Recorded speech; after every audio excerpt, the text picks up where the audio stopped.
Every week, millions of people walk into a grocery store and spend money on the things that took a machine 30 seconds to produce, that cost the company making them almost nothing, and that you could make or grow at home in less time than it took you to drive to the store. This video is about 8 of those things, not obscure homesteading projects that require a farm, a barn, and 3 free weekends. 8 specific things that most people buy without thinking, that you can produce at home with very little space, very little time, and almost no money after the initial investment.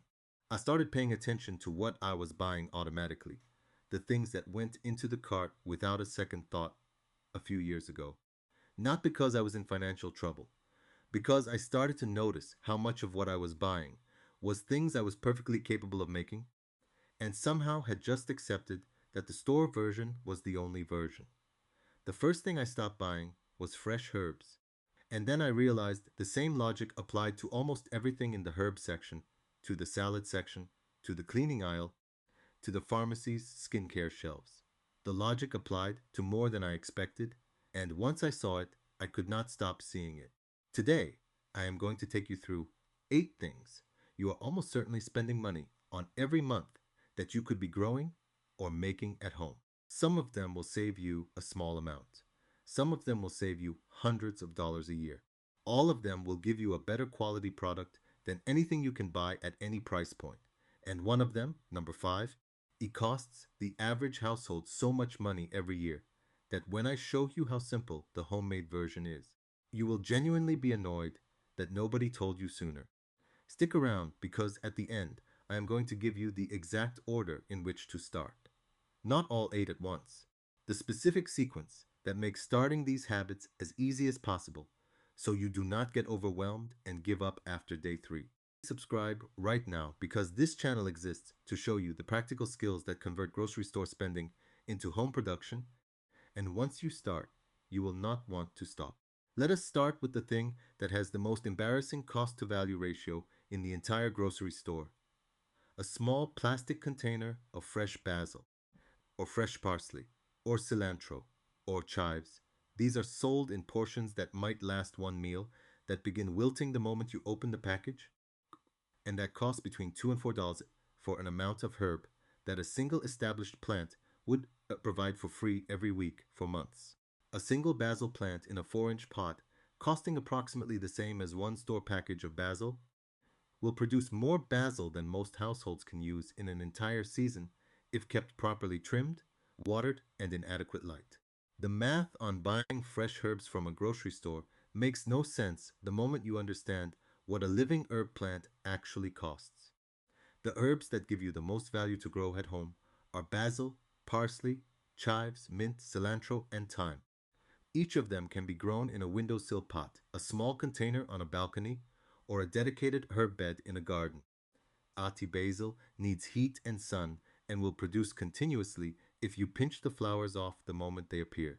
Chives are perennial, meaning you plant them once and they come back every year getting larger. Mint needs to be contained because it spreads, but it will give you more mint than you can use and will come back every spring without being planted again. Parsley, cilantro, and thyme all grow easily from seed or transplant and cost a fraction of what the store charges for a week's worth of the cut herb. You are not a gardener. You are someone who keeps a pot on a windowsill. That is all this requires. The second thing you need to stop buying is bagged salad.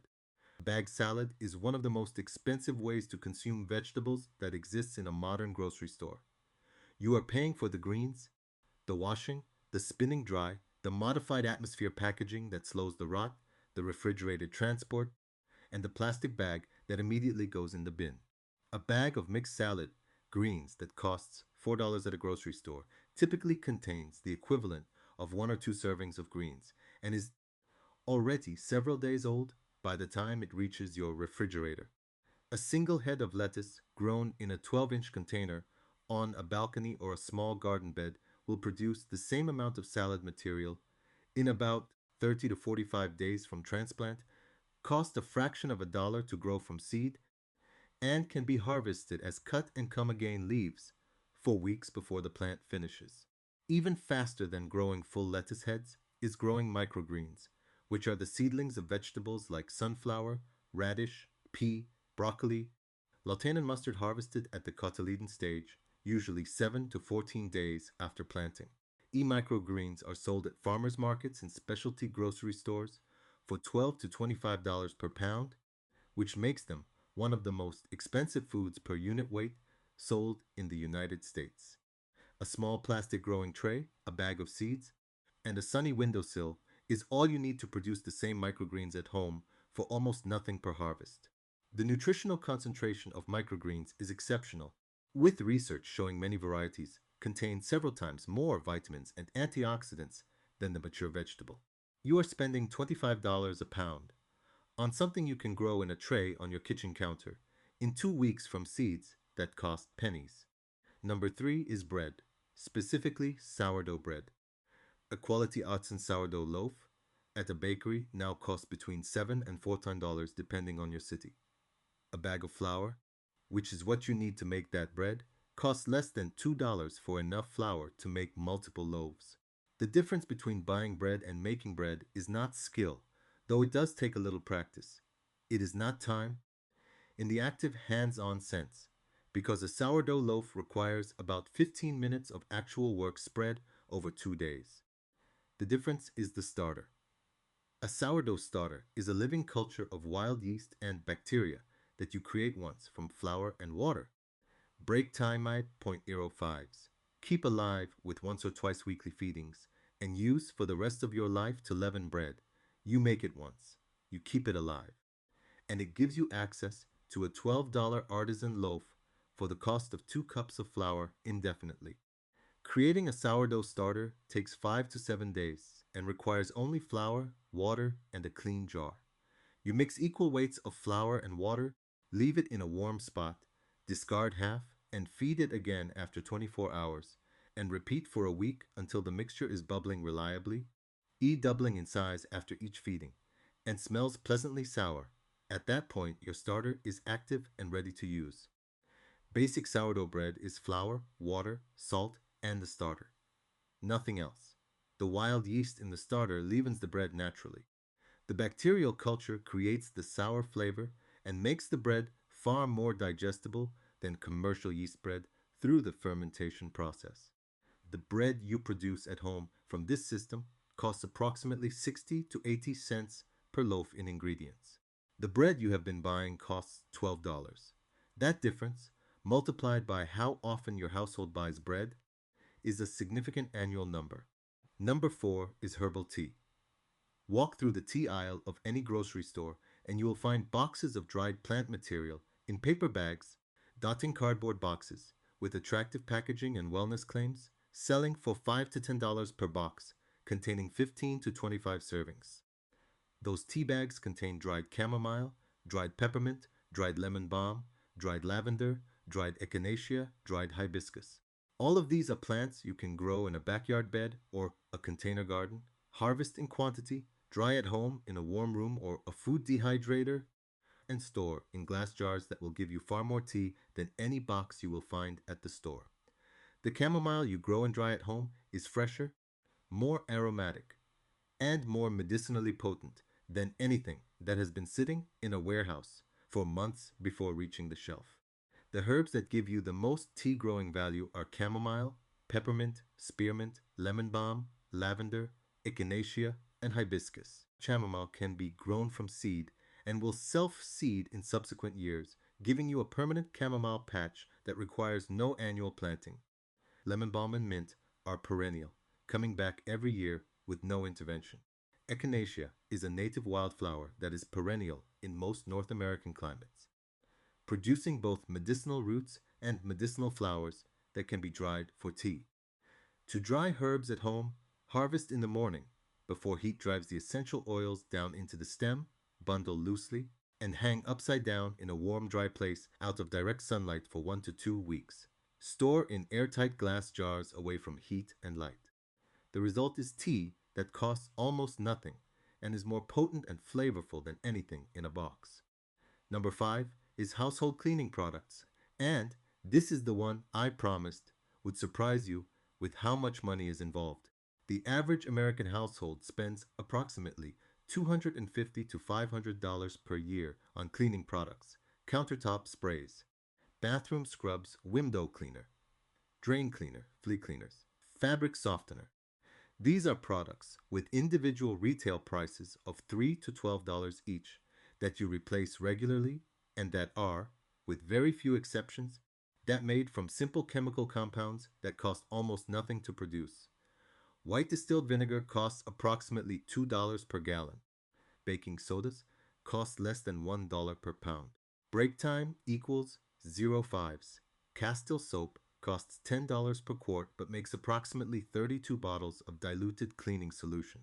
These three ingredients, combined with essential oils for scent if you want them, replace the vast majority of cleaning products in most homes. An all-purpose kitchen and bathroom spray is 1 part white vinegar to 1 part water in a spray bottle. That is the complete recipe. It cuts grease, disinfects surfaces, removes soap scum, and cleans glass. The smell of vinegar dissipates within minutes of application. A gentle scrubbing cleaner for sinks and tubs is baking soda with a few drops of dish soap and a small amount of Castile soap. Window cleaner is 2 tablespoons of white vinegar per cup of water with a few drops of rubbing alcohol to prevent streaking.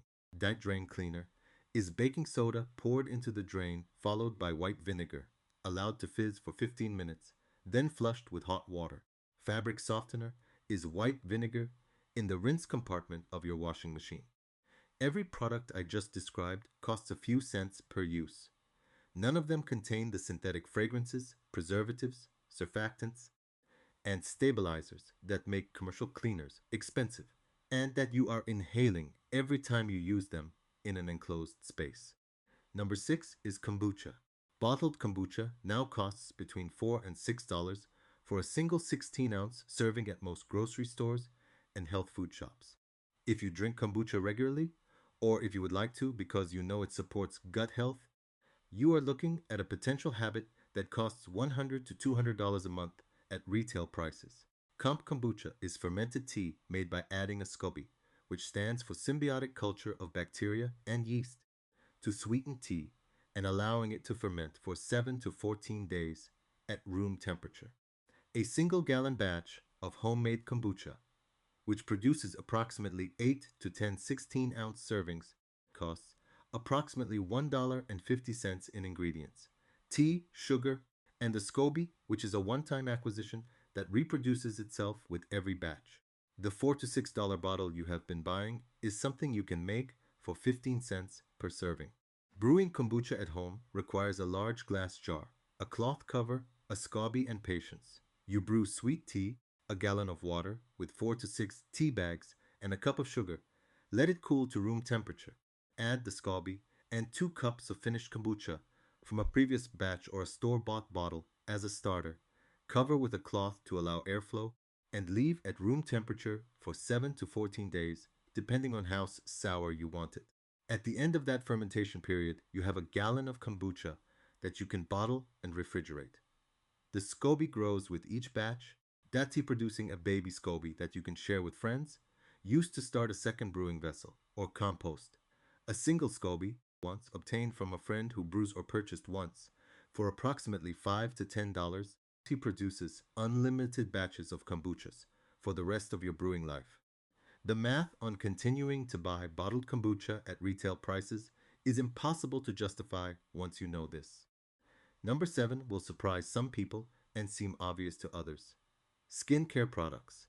The average woman in the United States spends between $100 and $300 per month on skincare products, cleansers, toners, serums, moisturizers, eye creams, spot treatments. Most of these products are approximately 90% water with varying small concentrations of active ingredients, synthetic preservatives, synthetic fragrances, and packaging that accounts for a significant portion of the retail cost. The active ingredients that have actual research behind them, meaning vitamin C, hyaluronic acid, retinol, aloe vera, and certain plant-based oils, can be sourced in their concentrated forms for a fraction of the cost and combined at home into products that work at least as well as the branded versions at a fraction of the price. Growing aloe vera is the single most valuable skincare decision a home gardener can make. A single aloe vera plant, costing approximately $3 to $5 as a small houseplant, produces a gel that functions as a moisturizer, sunburn treatment, fatty wound healing accelerant, and anti-inflammatory skin treatment, all backed by significant clinical research from a plant that needs almost no water and almost no care. The inner gel of a single large leaf provides enough fresh active aloe for weeks of daily use. Calendula, the orange marigold-like flower, can be grown in any garden bed or large pot, harvested, dried, and infused into a carrier oil like jojoba or sweet almond oil to create one of the most effective skin-soothing moisturizers available at any price. Lavender-infused oil, rose water made from distilled homegrown rose petals, and chamomile tea used as a toner represent a complete basic skincare routine grown in a small garden and assembled at home for almost nothing. You are growing your skincare routine, not buying it. Number 8 is bone broth. Cartons and jars of bone broth are now sold at grocery stores for $6 to $12 per quart, that marketed as a health food with claims about collagen, gut health, and joint support that are largely accurate but that obscure a simple truth. Bone broth is something every family used to make from scraps, from the chicken carcass after a roast, from beef bones, requested from a butcher for almost nothing, from vegetable peelings and onion skins that most people put directly in the compost. The commercial bone broth industry is selling you the practice that your grandparents would have considered throwing away bones before making broth to be an almost incomprehensible waste. Every carton of bone broth at $12 represents food scraps that would have cost nothing. Making bone broth requires a large pot or a slow cooker, bones, water, a splash of apple cider vinegar to help extract the minerals from the bones, and time. Chicken bones from a roasted chicken go into the pot with enough water to cover, a splash of vinegar, and whatever vegetable scraps you have available, onion skins, carrot peelings, celery tops, parsley stems, the things that went into the compost bin until now. You bring it to a simmer and let it cook for 8 to 24 hours. The resulting liquid strains out to a rich mineral-dense collagen-rich broth that gels when cooled, which is the sign of high gelatin content and that freezes for months in containers you already own. The cost of this broth, made from scraps that would have been thrown away, is approximately $0 per quart. The broth you have been buying at the store costs $12. If your household uses broth regularly in cooking, this single habit change represents hundreds of dollars in annual savings. I want to take a moment here because I know the objection that is forming in your mind right now. I do not have time for all of this. And I want to address that directly because it is the most common reason people give for continuing to buy things they could make, and it is almost never accurate when examined closely. Making sourdough bread requires 15 minutes of active work spread over 2 days. Brewing kombucha requires 30 minutes of hands-on work per batch and then a 2-week wait. Growing herbs on a windowsill requires watering every few days and occasional trimming. Making cleaning spray requires pouring vinegar and water into a bottle. None of these things are time intensive. The time cost has been so dramatically overstated by a culture that has normalized paying for convenience that people genuinely believe they are. Saving time by buying things they could make in minutes. You are not saving time. You are spending money to avoid a small amount of perceived effort. The 8 things in this video represent a small but significant reorientation in how you think about your home. A home that grows some of its own food, makes some of its own basic products, brews some of its own fermented drinks, and produces its own skincare and cleaning supplies is a home with a fundamentally different relationship to money, to quality, and to the supply chains that most of us are completely dependent on without ever consciously choosing that dependency. You do not have to do all 8. Start with one, the one that will save you the most money, or the one that genuinely interests you, the one that requires the least investment. Let that practice settle into your routine. Then add one more. The people who live this way do not feel like they are working harder. They feel like they are working smarter and spending less and eating better and living in a home that produces rather than only consumes. Drop a comment below and tell me Which of these 8 things you are most surprised can be made or grown at home? Which one are you going to try first? I read every comment, and the conversation in the comments on videos like this is always where the best practical tips come from. Lasso, get down there and share what you know. Hit subscribe because next week we are covering 5 more things that most households buy automatically that can be made at home for a fraction of the cost, and at least 2 of them are going to genuinely surprise you. And the next time you reach for that $5 bottle of kombucha, or that $4 packet of fresh herbs, or that $7 bottle of cleaning spray, just pause for a moment before you put it in the cart. Um, because everything I showed you today started the same way, with someone deciding that paying for something they could produce themselves was a habit worth examining. Not a deprivation, not a sacrifice, an upgrade, better bread, better broth, better herbs, better tea, better skincare, all from your own hands, your own garden, your own kitchen. The store version is the compromise. The home version is the real thing, and it costs almost nothing.